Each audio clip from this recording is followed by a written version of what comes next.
ஆழ்வார் எம்பெருமானார் ஜீயர் திருவடிகளே சரணம். ஆச்சாரியர்கள் திருவடிகளே சரணம். தினம் ஒரு 10 பொருள் திருவாய்மொழியிலிருந்து. உயர்வர உயர்நலம் பதிகம். திருவாய்மொழியின் முதல் பாடலிலேயே நம்மாழ்வார் மிகுந்த தெளிவுடன் கூறுகிறார் உயர்வர உயர்நலம் என்ன.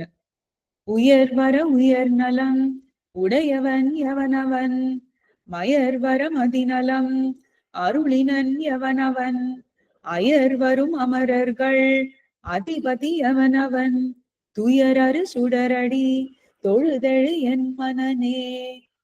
அந்த உயர்ந்த நலனும் வாழ்வின் நோக்கமும் ஒரே ஒருவரிடம்தான் உள்ளது, ஸ்ரீமன் நாராயணனிடம். மனிதன் அடைய வேண்டிய உன்னதமான குறிக்கோள் அவரையே அடைதல். இதிலிருந்து உள்வாங்கும் கேள்வி என்ன நமக்கு இன்னைக்கு? எனது வாழ்வில், அடியேனின் வாழ்வில் உயர்வான நலம் என்றால் என்ன? இன்று நான் எதிலில் நம்பிக்கையை வைத்திருக்கிறேன்? சிறிது சிந்தித்துதான் பார்ப்போமே. நம்மாழ்வார் திருவடிகளிலிருந்து.